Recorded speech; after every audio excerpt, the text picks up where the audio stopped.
Hello बच्चों, स्वागत है आप सभी का फिर से एक बार वाइब्यू एकेडमी के इस ऑनलाइन सेशन में। तो आज हम बात करेंगे एक नए चैप्टर के बारे में। एक नए चैप्टर जिससे हमें पता चलेगा कि किस तरह से रिप्रोडक्शन के बाद जो भी बच्चे हुए थे, जो ऑफस्प्रिंग्स हुए थे ऑनलाइन लिविंग ऑर्गेनिजम्स के, उनमें क्या क्या प्रॉपर्टीज़ आई, उनमें क्या क्या चेंजेस आए, उनमें क्या क्या चीज़ें हमें देखने को मिलती हैं। तो ये सारा ऑब्जर्वेशंस ये हमें कहाँ देखने को मिलेगा? ये हमें देखने को मिलेगा हमारे इस चैप्टर में, हेरिडिटी एंड एवोल्यूशन। अब हुआ क्या था कि एनसीईआरटी में पहले इस चैप्टर का जो नेम था वो हेरिडिटी एंड एवोल्यूशन था, लेकिन अब जो सिलेबस रिवाइज हुआ है उसमें आपका एवोल्यूशन वर्ड हटा दिया गया है। अब खाली वर्ड कौन सा है? खाली हेरिडिटी। अब हम सिर्फ हेरिडिटी के बारे में पढ़ेंगे और वहीं से रिलेट कर लेंगे कि एवोल्यूशन चीज़ें क्या होती हैं और कैसे हमें समझना है। तो बहुत सिंपल टॉपिक है, बहुत सिंपल टॉपिक है। अगर आप लोगों ने चैप्टर पढ़ा हुआ है हाउ डू ऑर्गेनिज्म रिप्रोड्यूस, अगर आप लोगों ने ये चैप्टर पढ़ रखा है तो मुझे लगता है कि फिर ये चैप्टर आपके लिए चुटकी में खेल है। फिर ये आपके लिए कुछ है ही नहीं, फिर हेरिडिटी जितना सिंपल चैप्टर कोई भी नहीं है। लेकिन हाँ, हो सकता है कि अगर आप लोगों ने ये वाला नहीं पढ़ा हो तो फिर मैं तब भी आपसे दावा करके कह सकता हूँ कि अगर आप लोगों ने ये नहीं पढ़ा है तब भी आप बहुत ईजी वे में इसको समझ लेंगे, क्योंकि ये चैप्टर इतना सिंपल है, इतना सिंपल, इतना सिंपल है कि इसका कोई सीमा ही नहीं। चल, अब बात आती है कि सब जब ये नाम आपने ले लिया है हाउ टू ऑर्गेनिज्म रिप्रोड्यूस और आप बोल रहे हो कि चैप्टर अगर नहीं पढ़ा है, तो ऐसा हो सकता है हमने अगर नहीं पढ़ा, हम जानते ना हो। तो बिल्कुल भाई, मैं जानता हूँ, आप लोग सब जानते हैं। तो हाउ टू ऑर्गेनिज्म रिप्रोड्यूस ये 4 चैप्टर अगर आप लोगों ने पढ़ा है तो भी आप जानते हो, नहीं पढ़ा है तब भी आप जानते हो। इसीलिए मैंने कहा कि हेरिडिटी चैप्टर एक ऐसा चैप्टर है जो आपको बहुत ईजिली समझ में आ जाएगा। तो चलिए शुरू करते हैं। सबसे पहले इंट्रोडक्शन। तो इंट्रोडक्शन जब आएगा इस चैप्टर का तो वो पॉइंट जो होगा वो पॉइंट स्टार्ट करेगा आपका कैसे? तो देखो फटाफट से क्या करना है हमें। डीएनए जानते हो? एक छोटा सा पार्ट हम लेकर चल रहे हैं जो हमारे चैप्टर का है हाउ डू ऑर्गेनिज्म रिप्रोड्यूस। इस चैप्टर का एक छोटा सा पार्ट हम उठा दें डीएनए। डीएनए सर क्या होता है? D N A. डीएनए क्या होता है? तो अगर आप लोगों को याद हो कि हमने देखा था कि अगर माता पिता जी उनका बच्चा है तो कुछ नाम रख लेते हैं फटाफट से, क्योंकि इस चैप्टर में बहुत काम आने वाला है। नाम रख लेते हैं रामू और रख लेते हैं श्याम। भगवान के नाम पर ही रख देते हैं, आराम से पढ़ेंगे, आराम समझेंगे बिना कोई उसके। तो एक हो गया रामू, एक हो गया श्यामू, 2 बच्चे ले लिए हमने। अब बात करते हैं कि ये 2 बच्चे जो हैं रामू और श्यामू, इन दोनों में हो गई लड़ाई। लड़ाई होने के बाद क्या हुआ कि इस लड़ाई होने के बाद ये लोग पहुंच गए कोर्ट में। कोर्ट में जाने के बाद इन लोगों ने कर दिया केस कि प्रॉपर्टी का हिस्सा मेरा रहेगा पूरा, क्योंकि मैं, इनके पिताजी का नाम था क्या नाम रखे? सोचो। तो इनके पिताजी का नाम था, मान लेते हैं अनिल, मान लेते हैं। क्या नाम था? अनिल। चलो, तो रामू ने कोर्ट में केस कर दिया, श्यामू ने कोर्ट में केस कर दिया। क्यों? क्योंकि रामू का कहना था कि पूरी प्रॉपर्टी मेरी है, अनिल जी का बेटा मैं हूँ। अच्छा, अगर अनिल जी का बेटा मैं हूँ तो श्यामू कौन है फिर? क्योंकि श्यामू भी कह रहा है कि मैं इनका बेटा हूँ, रामू भी कह रहा है मैं इनका बेटा हूँ। अब कोर्ट में केस हुआ, कोर्ट में केस होने के बाद बोला क्या डीएनए चेक कराओ। क्या चेक कराओ? डीएनए चेक कराओ। डीएनए चेक कराया तो पता चला कि रामू का डीएनए अनिल के डीएनए से मैच कर गया। क्या हुआ बेटा? कि रामू का डीएनए अनिल के डीएनए से मैच कर गया, लेकिन श्यामू का डीएनए मैच नहीं किया। तो जब केस हुआ कि रामू ने केस किया, श्यामू ने केस किया कि अनिल जी मेरे पिताजी हैं, मेरे को प्रॉपर्टी चाहिए, तो दोनों के केस में क्या हुआ कि रामू जीत गया, क्योंकि रामू का डीएनए पिताजी के डीएनए से मैच कर गया। तो वो डीएनए क्या था? वो डीएनए बेटा याद रखना कि जब जब मेल गैमेट्स, जिसको हम क्या बोलते हैं, स्पर्म्स, जब मेल गैमेट्स फीमेल गैमेट्स से फीमेल गैमेट्स से फ्यूज करते हैं। क्या करते हैं? फ्यूज, इसको बोलते हैं फ्यूजन रिएक्शन। क्या बोलते हैं? फ्यूजन रिएक्शन बोलते हैं। तो हम बोलते हैं क्या कि जाइगोट बनता है। क्या बनता है, जाइगोट। तो जो मेल गैमेट्स थे स्पर्म्स, इनमें क्या होता है, डीएनए होता है हमारे पिताजी का। और एग, एग में क्या होता है, एग में रामू की माता जी का डीएनए था। तो स्पर्म्स में रामू के पिताजी का डीएनए, एग में रामू के माता जी का डीएनए। अब क्या हुआ कि इनका डीएनए आया, इनका डीएनए आया, दोनों का डीएनए मिक्स होकर क्या बना, इसे जाइगोट बना। क्या बना, जाइगोट। तो इसमें रामू के पिताजी का और रामू के माताजी दोनों का ही डीएनए की प्रॉपर्टी होंगी, दोनों की डीएनए की प्रॉपर्टीज यहाँ पर हमें देखने को मिलेंगी। अब क्या हुआ कि अब जो जाइगोट बन रहा है, मान लेते हो जाइगोट में क्या बना कि सर जाइगोट से निकले रामू। क्या निकले, रामू। रामू का जो डीएनए होगा वो रामू के पिताजी से और रामू की माताजी से मैच करेगा, रामू के माताजी और पिताजी से मैच करेगा। अब लेकिन ये डीएनए जो इनमें था वो इनमें आया कैसे, तो याद रखना, जब फर्टिलाइजेशन हो रहा होता है, जब फर्टिलाइजेशन हो रहा होता है तो फर्टिलाइजेशन से पहले क्या होता है, फर्टिलाइजेशन से पहले स्पर्म्स रेडी होते हैं, एग रेडी होते हैं। तो जब स्पर्म्स और एग रेडी हो रहे होते हैं for the process of fertilisation, तो हमारी बॉडी में डीएनए कॉपी चलता है, डीएनए का फोटोकॉपी चल रहा होता है। और जब डीएनए का फोटोकॉपी चल रहा है तो बेटा ऐसा भी नहीं है, हम जानते हैं कि जब फोटोकॉपी करते हैं तो एग्जैक्ट सेम इमेज मिल जाए हमें, बिल्कुल एग्जैक्ट कलर एक सब कुछ मिल जाए। मान लेते हैं कोई एक हमने कलर पेज लिया प्रिंट आउट के लिए, उस कलर पेज की फोटोकॉपी कराई। अब उस कलर पेज की फोटोकॉपी कराएंगे तो मटेरियल सेम मिल जाएगा पूरा, लेकिन मैं एग्जैक्ट बिल्कुल सेम मिल जाए, तो जैसी पेपर की क्वालिटी उसमें थी वैसी इसमें मिल जाए, जैसे कलर्स उसमें थे वैसी एग्जैक्ट इसमें मिल जाए, सब पॉसिबल है क्या, ऐसा नहीं है बिल्कुल भी। हमें एग्जैक्ट कॉपी तो मिल ही नहीं सकती। तो वही यहाँ पे हो रहा है कि जब जो फादर का डीएनए था और जो मदर का डीएनए था, उसने उसने अपने आप को कॉपी करना चालू किया, उसने अपने आप को कॉपी करना चालू किया जिससे कि वो नए जो ऑर्गेनिज्म बनने वाले हैं उनके लिए रेडी हो सके। तो जब अपने आप को वो कॉपी कर रहा था तो कॉपी करते टाइम उसमें कुछ एरर्स आ गए। क्या आ गए कि सर कॉपी करते टाइम उसमें कुछ एरर्स आ गए। उन एरर्स की वजह से एग्जैक्ट पिताजी का और एग्जैक्ट माताजी का सेम डीएनए हम तक नहीं पहुंचा, हम तक नहीं पहुंचा।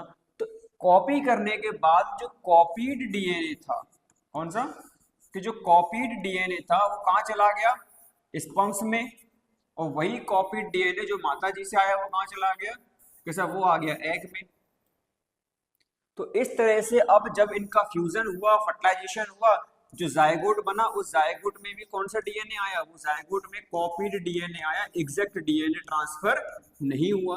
तो जो कॉपीड डीएनए आया उसमें थोड़े बहुत तो चेंजेस आएंगे, कैसे, बिल्कुल आएंगे, कुछ प्रॉपर्टीज में भी चेंजेस आएंगे। तो वो कॉपीड डीएनए जब जायगोट में आया तो अब बात आती है कि हमने डीएनए कॉपी सीख लिया कि किस तरह से डीएनए जो फादर में था जो मदर में था वो डीएनए अपने में कॉपी करता है। कॉपी करते टाइम कुछ एरर्स आते हैं, आने के बाद एग्जैक्ट डीएनए कभी ट्रांसफर नहीं हो सकता। तो डीएनए कॉपीड वाला स्पर्म्स में गया, कुछ डीएनए कॉपीड वाला कहाँ चला गया, एग्स में। अब इन दोनों का जब फ्यूजन हुआ तो जायगोट का, तो जायगोट में भी कौन सा डीएनए आया, किसे, कॉपीड डीएनए आया। अब क्या होगा, तो अब बात आती कॉपीड डीएनए के बाद अब क्या होगा। तो समझो, डीएनए कॉपी होने के बाद हमारे अंदर जो भी हमें चेंजेस देखने को मिलते हैं, हम देखते हैं कि अगर रामू के पापा का कलर काला है तो रामू हल्का सा सांवला हो गया। रामू के पापा की हाइट ज्यादा है लेकिन रामू की मम्मी की हाइट कम है, तो रामू की हाइट भी कम रह गई, या फिर रामू की हाइट ज्यादा हो गई। हम देखते हैं कि रामू के पापा के जो आंखें हैं वो ब्राउन है, रामू की मम्मी की आंखें ब्लैक हैं, लेकिन रामू की आंखें ब्राउन हो गई। तो क्या एग्जैक्ट हमें सेम देखने को मिलता है कि जैसे पापा एग्जैक्ट सेम बॉडी हमारी हो, जैसा उनका फेस हो एग्जैक्ट सेम फेस हमारा हो, जैसा मम्मी का फेस हो ऐसा एग्जैक्ट सेम फेस हमारा हो, जैसे उनके बाल हो एग्जैक्ट सेम हमारे, वैसा नहीं होता। हम क्या देखते हैं कि उनकी कुछ कुछ प्रॉपर्टी हमें देखने को मिलती है, कुछ गुण उनके हमें देखने को मिलते हैं। जैसे हम बोलते हैं कि इनका चेहरा मम्मी पे गया है, इनकी आंखें पापा पे गई है, इनका गुस्सा उन पे गया है। इस तरह से हम देखते हैं ना, सुनने को मिलता है हमें कि ये प्रॉपर्टीज जो हमारी किसी और से मिलती है, कुछ प्रॉपर्टी मम्मी से मिल रही है, कुछ प्रॉपर्टी पिताजी से मिल रही है। तो ये सब क्या है, ये जो प्रॉपर्टीज हमें देखने को मिल रही है वो कैसे, तो समझो। अब एक वर्ड आ रहा है वेरिएशन, अब एक वर्ड आएगा वेरिएशन। ये वेरिएशन क्या है तो समझना, हमने क्या देखा था, हमने देखा था यहाँ पे जायगोट जो बना रामू के लिए, इससे रामू निकलेगा, ये जायगोट जो ऐसे क्या निकलेगा, रामू निकलेगा।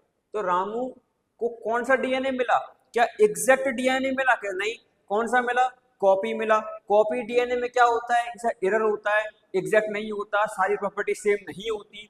तो एरर होता है, सारी प्रॉपर्टी सेम नहीं होती, तो पहले से क्या हो जाएगी, डिफरेंस आ जाएगा। जो रामू के फादर की बॉडी थी, जो रामू के मदर की बॉडी थी, उन दोनों की बॉडी से क्या हो जाएगा, डिफरेंस आ जाएगा। एग्जैक्ट सेम तो नहीं मिल जाएगी ना उनके जैसी, क्या होगा, डिफरेंस आएगा। इसी को हमने क्या बोला, उसी को हमने बोला वेरिएशन। क्या बोला, इसी को हमने बोला वेरिएशन। कि अगर इनकी हाइट ज्यादा थी, इनकी हाइट कम थी, तो रामू की हाइट ज्यादा हो गई, वो कम भी तो हो सकती थी, है कि नहीं। अगर इनका कलर ब्लैक था, इनका कलर गोरा था, रामू का कलर सांवला हो गया, एग्जैक्ट सेम नहीं मिला, वेरिएशन आ गया। अगर इनके बाल वाइट थे, इनके बाल ब्राउन थे, रामू के कलर बालों का ब्राउन हो गया, वेरिएशन आ गया।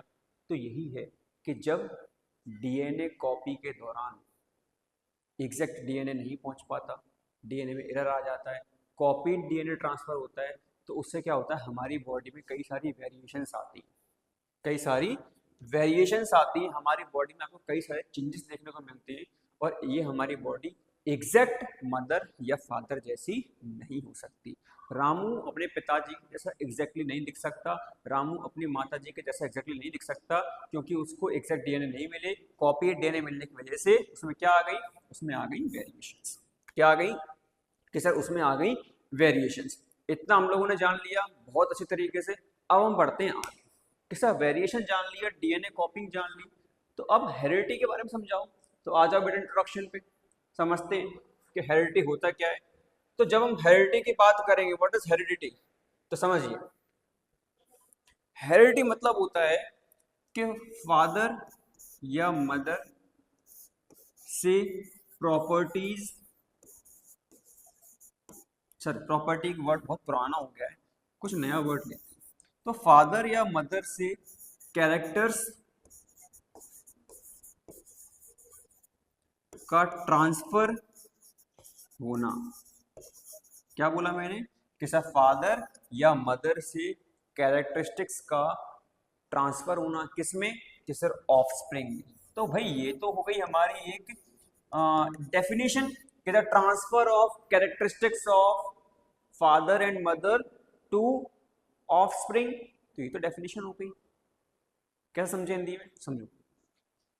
मैंने क्या बोला था कि मदर और फादर में जो प्रॉपर्टीज होती है, जो आदतें होती हैं, फिर जो भी उनका बॉडी स्ट्रक्चर होता है, जो भी कुछ होती है, वो सब किस में जाती है, बच्चे में जाती है। लेकिन वो एग्जैक्ट नहीं जाती। एग्जैक्ट सेम क्यों नहीं जाती, क्योंकि उनकी डीएनए कॉपी में एरर आता है। डीएनए कॉपी में एरर आने की वजह से वेरिएशंस आती हैं, कुछ डिफरेंसेस आ जाते हैं।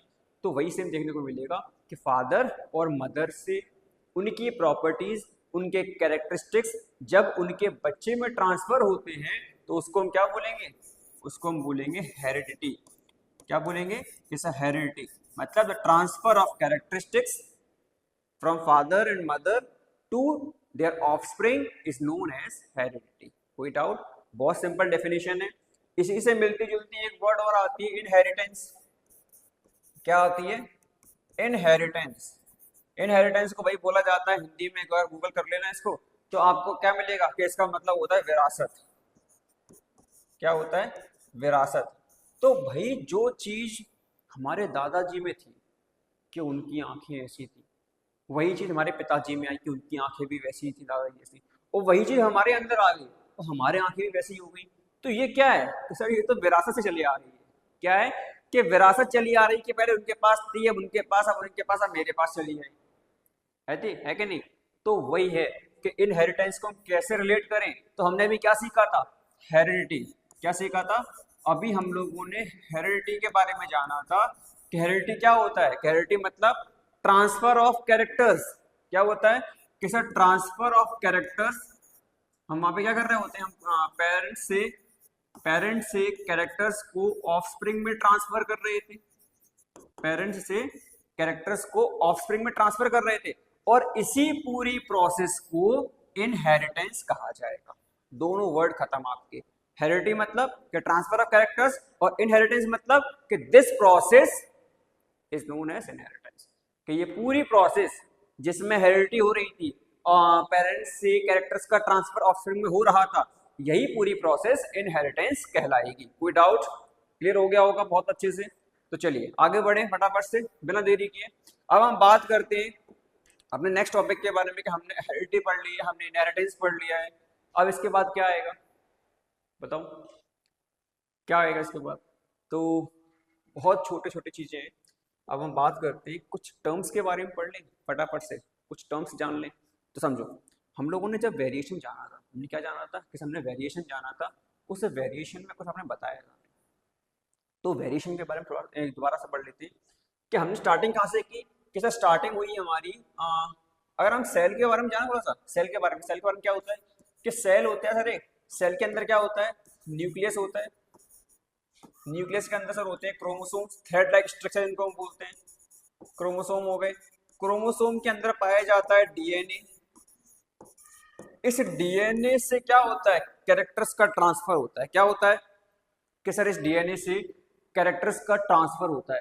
अगर इस डीएनए से कैरेक्टर्स का ट्रांसफर होता है तो क्या यही डीएनए रिस्पॉन्सिबल है, या इसके अलावा कोई और भी पार्ट है, कोई और भी ऑर्गन, या फिर कोई और भी ऐसा स्पेसिफिक पार्ट है इस डीएनए के अंदर जो उसका काम कर रहा है? तो बिल्कुल इस डीएनए के अंदर पाए जाते हैं जीन। क्या पाए जाएंगे कि जीन पाए जाते हैं जो रिस्पॉन्सिबल होते हैं कैरेक्टर्स को ट्रांसफर करने के लिए। लेकिन जीन के अंदर भी एक वर्ड और आता है, इसको हम बोलते हैं एलील। क्या बोलेंगे कि सर एक वर्ड आता है एलील। उस एलील को हम मान सकते हैं वो मेन कैरेक्टर है, मेन कैरेक्टर जो इसे हमारी प्रॉपर्टी को ट्रांसफर करेगा। तो समझो हमने क्या देखा कि सेल के अंदर क्या था, न्यूक्लियस, न्यूक्लियस के अंदर क्रोमोसोम, क्रोमोसोम के अंदर डीएनए। वो डीएनए कॉपी होके आगे बढ़ा, तो जब कॉपी हुआ तो जीन्स कॉपी हुए, जीन्स कॉपी हुए तो एलील कॉपी हुआ। मतलब कि डीएनए के अंदर ही जीन पाया जाता है, तो जीन रिस्पॉन्सिबल है हमारे कैरेक्टर्स को ट्रांसफर करने के लिए। और जीन के अंदर क्या पाया जाता है, एलील पाया जाता है। वो एलील ही मेन वो कंपोनेंट है जो हमारे कैरेक्टर्स को ट्रांसफर करता है। समझो, क्योंकि यहाँ पर एलील का ट्रांसफॉर्मेशन होता है। क्या होता है कि एलील एक बॉडी से दूसरी बॉडी में ट्रांसफर होती है और जीन करवाता है। समझो कैसे, समझते फटाफट से, बहुत सिंपल तरीका है। हमने जीन्स के बारे में जान लिया, हमने एलील के बारे में जान लिया। अभी जब थोड़ा पढ़ेंगे और समझ में आ जाएगा हमें। देखो एक वर्ड आता है जो हमने तब से काफी देर से बोल रहे हैं, कैरेक्टर्स। क्या बोल रहे हैं हम, कैरेक्टर्स का बोल रहे हैं। तो कैरेक्टर्स को एक साइंटिफिक वर्ड में अगर हम बोले चैप्टर के अकॉर्डिंग, उसको ट्रेट्स कहा जाता है। क्या बोला गया बेटा कि सर उसको ट्रेट्स कहा जाता है, कैरेक्टर्स को ट्रेट्स कहा जाएगा। तो कैरेक्टर्स को अगर ट्रेट्स कहा जाता है तो फिर क्या इसके कुछ टाइप्स होते हैं? बताओ, क्या इसके कुछ टाइप्स होंगे? ट्रेट्स को हम और किन पार्ट में डिवाइड कर सकते हैं? तो बेटा अगर आप बहुत ध्यान देना, ट्रेट्स को हम और कुछ पार्ट्स में डिवाइड कर सकते हैं, और वो जो पार्ट्स होते हैं उन पार्ट्स को हम समझते हैं अगर ध्यान से, तो बहुत इजीनेस आ जाएगी। कैसे? समझो, ट्रेट्स, ट्रेट्स को हम दो पार्ट में डिवाइड करेंगे। कितने पार्ट में? कि सर ट्रेट्स को हम दो पार्ट में डिवाइड कर रहे हैं, मतलब ये हमारी वही कैरेक्टर्स हैं, प्रॉपर्टीज हैं। एक होता है डोमिनेंट, एक होता है डोमिनेंट और एक होता है रिसेसिव। एक होता है डोमिनेंट और एक होता है रिसेसिव। डोमिनेंट मतलब जो ताकतवर, डोमिनेंट मतलब जो ताकतवर हो, और रिसेसिव मतलब जो कमजोर। इसका मतलब क्या हुआ कि बेटा इसका मतलब ये हुआ कि डोमिनेंट जो होगा, जो ताकतवर है, वो सबसे आगे खड़ा रहेगा और वो चाहेगा कि मेरा काम चले पहले, उसके बाद किसी और का काम आए, या वो किसी और का काम आने ही नहीं देगा। और रिसेसिव बेचारा इसके पीछे लाइन में लगा रहेगा कि शायद मेरा नंबर आ जाए, लेकिन डोमिनेंट उसका नंबर नहीं आने देता। हम मान लेते हैं कि रामू था, एक श्यामू था। रामू बहुत बड़ा पहलवान था, श्यामू कमजोर था मेरे जैसा। तो भाई क्या होगा कि रामू आगे खड़ा रहेगा, उसको सब कुछ चाहिए पहले, श्यामू कुछ बोल नहीं पाता था वरना ही उठा के पटक देगा। तो कौन डोमिनेंट हो गया? कि सर डोमिनेंट हो गया रामू, क्योंकि रामू पहलवान है। और श्यामू क्या हो गया? सर श्यामू रिसेसिव हो गया क्योंकि वो कमजोर है। तो इससे छोटा सा पॉइंट क्या निकल के आया कि हम जानते हैं ताकतवर होता है वो आगे खड़ा हो जाता है लाइन में जाके, और हमें कर देता पीछे कि तुम लोगों लाइन के पीछे जाके, मैं पहले खड़ा हो जाऊँ, पहले मुझे चाहिए सामान, पहले सामान मुझे चाहिए। तो अगर ये ऐसा कौन कर पा रहा है, रामू कर पा रहा है, क्यों? क्योंकि वो ताकतवर है। तो वही हम ट्रेड से जानेंगे कि डोमिनेंट ट्रेड कौन सी हो गई, जो ताकतवर हो, जो आगे खड़ी हो, जो किसी और को आगे ना आने दे। और रिसेसिव कि सर वो ट्रेड्स जो बेचारी पीछे लाइन में कहीं दुबके से खड़ी हुई, शायद मेरा नंबर भी आ जाए लेकिन उनका नंबर नहीं आता। तो अब क्या समझे कि ट्रेड्स को, कैरेक्टर्स को हमने दो पार्ट में डिवाइड किया, एक डोमिनेंट, एक रिसेसिव। डोमिनेंट वो जो ताकतवर हो, जो आगे खड़ी हो, और रिसेसिव वो जो पीछे खड़ी हो, जो कमजोर हो। चलिए, डोमिनेंट हो गया, रिसेसिव हो गया। अब लेकिन इन ट्रेड्स का संबंध क्या है, इन ट्रेड्स का क्या रिलेशन है उनसे, तो समझे इन ट्रेड्स के रिलेशन को बहुत आसानी से, बहुत अच्छे तरीके से। चलिए देखते हैं फटाफट से। हम लोगों ने इनहेरिटेंस के बारे में जान लिया, हेरिडिटी के बारे में जान लिया। इनहेरिटेंस, हेरिडिटी और वेरिएशंस, इन सब के बारे में जानने के बाद, ट्रेड्स के बारे में जानने के बाद, अब आते हैं मेन टॉपिक पर, the father of genetics, Mendel जिनको बोला जाता है। क्या बोला जाता है? कि सब मेंडल बोलते हैं, उनका नाम मेंडल है। क्या नाम है? मेंडल। मेंडल नाम है उनका, जिनको फादर ऑफ जेनेटिक्स कहा जाता है। ये एक दिन बैठे हुए थे, बैठे बैठे उन्होंने सोचा कि भाई रामू के पापा जो अनिल थे, रामू की मम्मी जो अवंती थी, जो भी नाम था उनका, ठीक है, रामू के पापा की हाइट ज्यादा थी, रामू की मम्मी की हाइट कम थी। तो रामू की हाइट ज्यादा क्यों हुई, वो कम क्यों नहीं हुई? हाइट दोनों की सही है, इनकी ज्यादा इनकी कम है, ये भी तो एक तरह का कैरेक्टर है ना, ये भी तो हमारी बॉडी की एक प्रॉपर्टी, कैरेक्टर है। तो अगर इनकी हाइट ज्यादा हो गई, इनकी हाइट कम हो गई, तो भाई इनकी हाइट रामू की ज्यादा ही क्यों हुई, वो कम क्यों नहीं हुई? इस तरह क्वेश्चन के माइंड में आया। अब भाई अब क्वेश्चन आया, साइंटिस्ट इंसान है भाई, तो एक्सपेरिमेंट तो होगा, लेकिन एक्सपेरिमेंट करेंगे किस पे? इंसानों पे तो कर नहीं सकते। इंसानों पे करेंगे तो भाई जेल में डाल दिया जाएगा, अलाउ ही नहीं, गवर्नमेंट ही क्या क्या कराएगी। अब क्या करें? तो उन्होंने फिर एक एक्सपेरिमेंट किया अपना मटर के दाने पे। किस पे किया? कि सर उन्होंने मटर के दाने, मतलब मटर के पेड़ पे किया।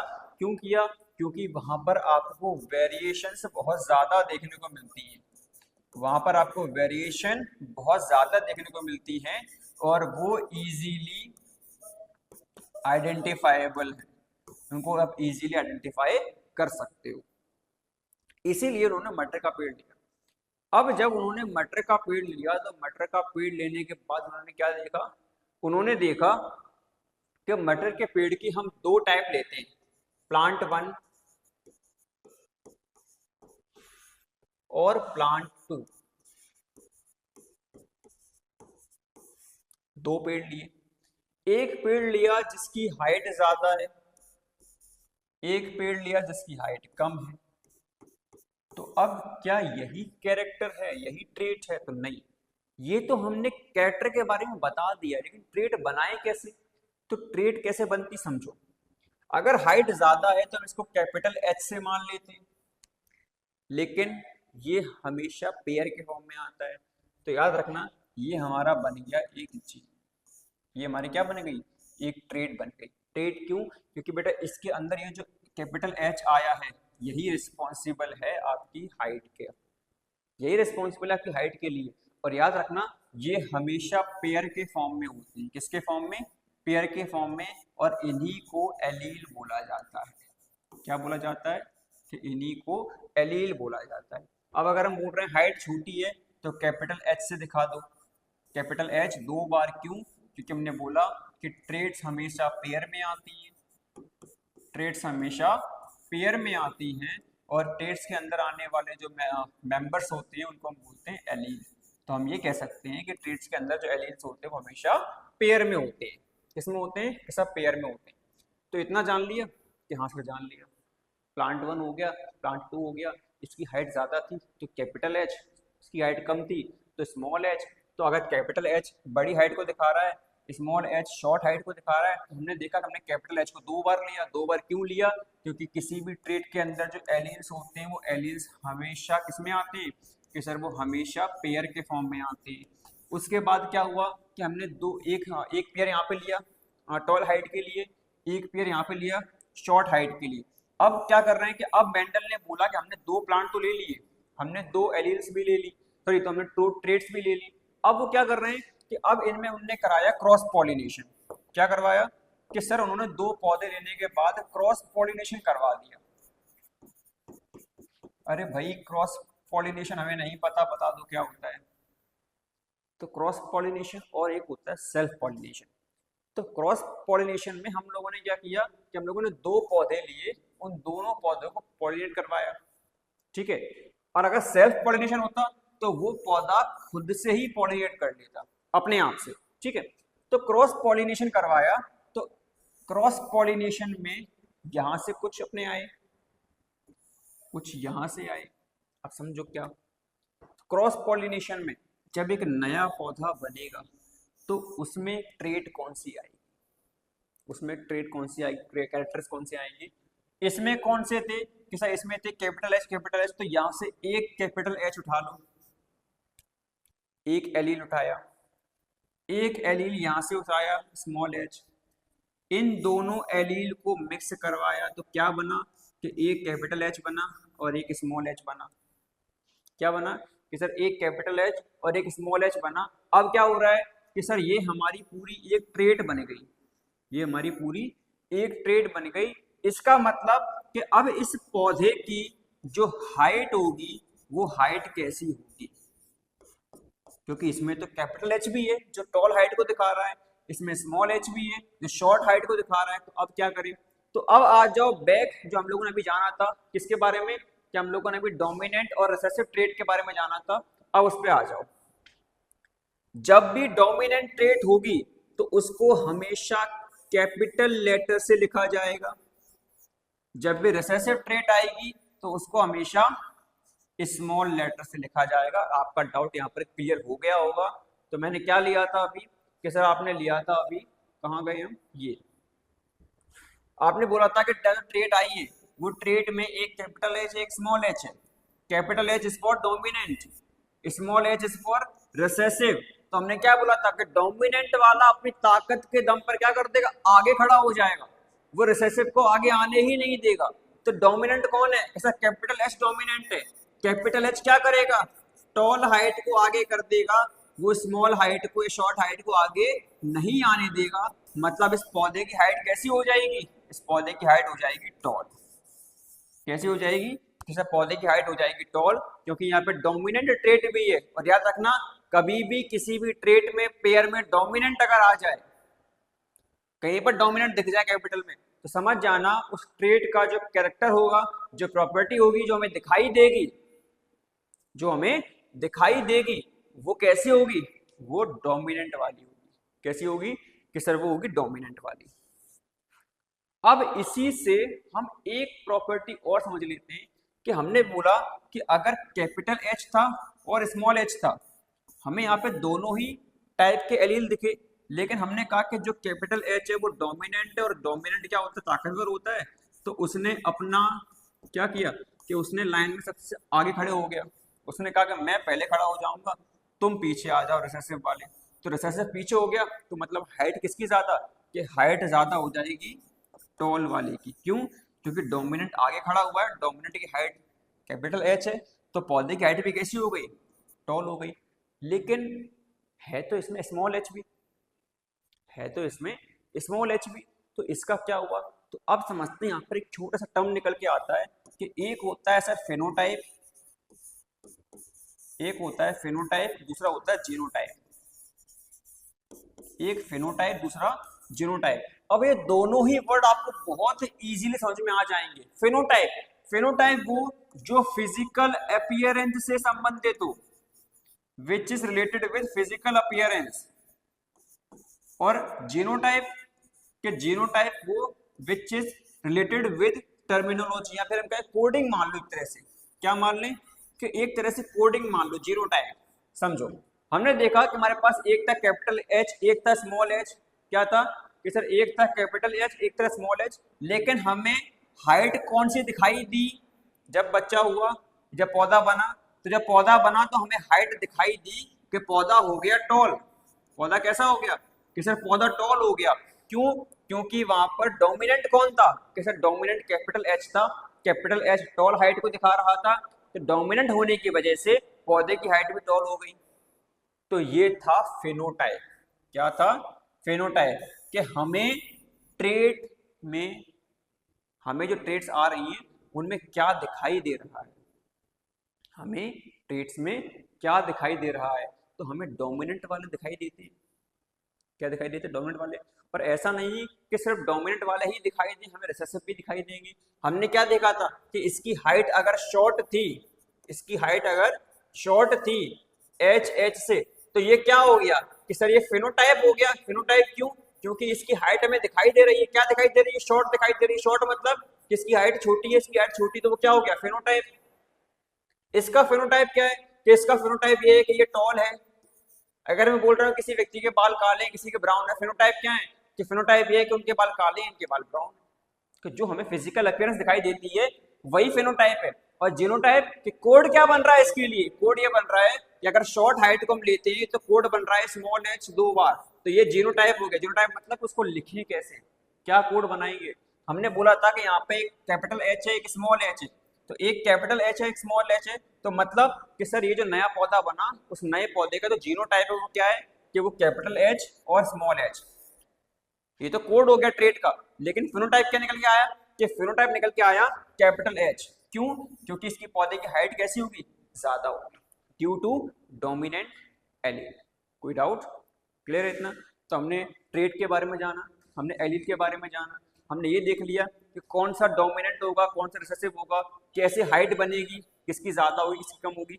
तो अब अगली वीडियो में, अगली क्लास में हम जानेंगे कि ये तो हमने देखा कि आपने क्या किया कि एक ज्यादा लिया, एक कम लिया, उनको क्रॉस करवा दिया, तब पौधा बना, उसकी हाइट क्या हुई। लेकिन अगर सेम हो पौधे, अगर पौधे सेम हो तो हम क्या करेंगे, तो उस कंडीशन को हम लेके चलेंगे अपनी नेक्स्ट क्लास में। तो बने रहिए हमारे पास, हमारे साथ देखते रहिए वीडियो, बने रहिए क्लास में। अगर नहीं किया है लाइक तो कर दीजिए, नहीं किया सब्सक्राइब तो वो भी कर दीजिए, और अपने दोस्तों को शेयर कर दीजिए। तब तक मिलते हैं आपसे अगली क्लास में, जहाँ हम सीखेंगे कि किस तरह से पौधे सेल्फ पॉलिनेशन में कैसी ट्रेट्स हमें दिखाएंगे।